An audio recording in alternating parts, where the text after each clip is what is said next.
स्वागत है। मैं हूं आपके साथ अंकिता। चलिए नजर डालते हैं अब तक की बड़ी खबर। जिला अस्पताल विक्टोरिया में मरीजों की पर्ची को लेकर किया जा रहा परेशान। पैसा देकर पर्ची बनवाने के बाद भी नहीं मिल रहा लाभ। नए नए नियम लागू बताकर परेशान किया जा रहा है।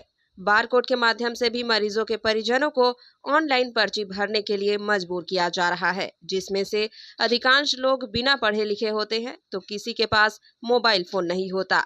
यही समस्याएं बनी हुई है, लेकिन शासकीय जिला अस्पताल विक्टोरिया में कोई सुधार नहीं आ रहा है। परिजनों द्वारा मरीजों को खुद के ही किराए के ऑटो से अस्पताल लाया जा रहा है। यहाँ पर 108 निःशुल्क एम्बुलेंस सुविधा तक नहीं है।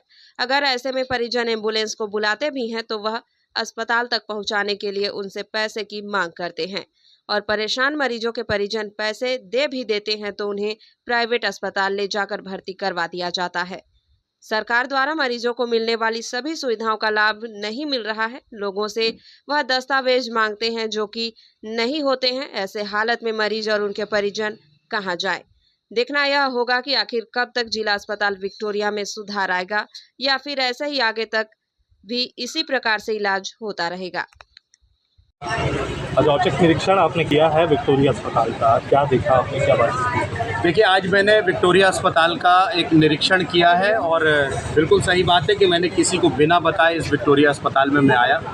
कई बार सामान्यतः हमारी ये मान्यता रहती है कि यदि पहले से बता दिया जाए तो सुविधाएं दुरुस्त कर दी जाती हैं, लेकिन मैं जब विक्टोरिया अस्पताल आया मैंने मरीजों से बातचीत की, बहुत सारे विभागों में मेरा जाना हुआ।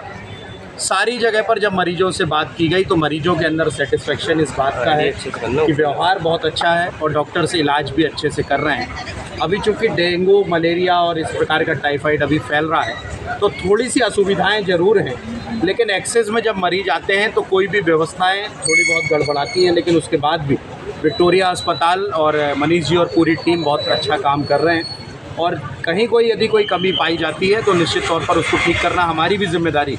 ये डॉक्टर मोहन यादव जी की सरकार है और इसीलिए मध्य प्रदेश में भारतीय जनता पार्टी की सरकार होने के नाते हम सब की जिम्मेदारी है कि जनता को सुविधा दिलाई जाए।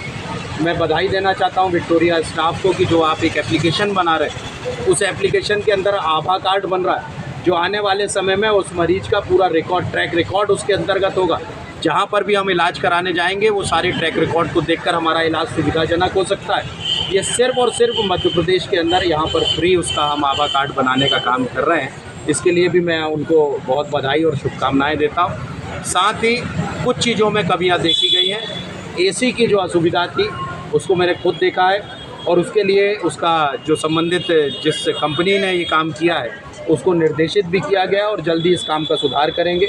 कई मरीज पलंग पर नहीं है, पलंग के नीचे उनकी व्यवस्था की गई है। चूँकि एक्सेस में मरीज आ रहे हैं इसीलिए उनकी व्यवस्था यहाँ की गई है, लेकिन बहुत ही जल्दी हम 250 बेड का नया हॉस्पिटल बनाने वाले हैं तो वो सुविधा भी हम ठीक कर पाएंगे, उस दिशा पर भी काम कर रहे हैं। बाकी आपने सफाई व्यवस्था और बाकी सारी व्यवस्थाएं मैंने देखी हैं, सारी व्यवस्थाएं मरीजों के हिसाब से उपयुक्त भी हैं और जो कमियां होंगी उसको हम और अच्छा ठीक करें। लंबे अरसे से आईसीयू की अगर हम बात करें तो आपने जो कि वो कहीं ना कहीं ये बिल्कुल सही बात है कि काफ़ी दिनों से आईसीयू ख़राब है और उसके ख़राब होने के कारण लोगों को असुविधा भी है, लेकिन यहाँ पर उसके अंतर्गत कई अपने ऑफिस स्टाफ के भी आईसीयू वहाँ पर लगाए गए हैं, लेकिन फिर भी जितना आईसीयू की कूलिंग होनी चाहिए उतनी नहीं है। तो मैं ये मानता हूँ कि जो भी इसमें दोषी हैं उनके खिलाफ़ तो उनको कार्रवाई तो करनी ही चाहिए और साथ ही इसे जल्द दुरुस्त कराकर और इसे तुरंत ठीक करना है। कुछ मरीज अपने पेशेंट को खुद गोद पे भी उठा के लेके आ रहे हैं, ऐसा वीडियो भी आया देखा गया है। बिल्कुल सही बात है। मैं मरीजों से ये निवेदन करता हूँ,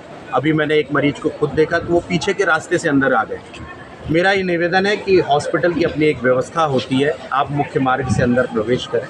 मुख्य मार्ग से प्रवेश करने के बाद मैंने अभी इस बात का निर्देशित भी किया है कि कम से कम स्ट्रेचर्स और व्हील चेयर्स वो हमारे जो क्रिटिकल केयर सेंटर है उसके सामने हमारा होना चाहिए, कैजुअलिटी के सामने हमारी ये सारी व्यवस्थाएं होनी चाहिए, जिसके कारण कोई भी मरीज को असुविधा ना हो।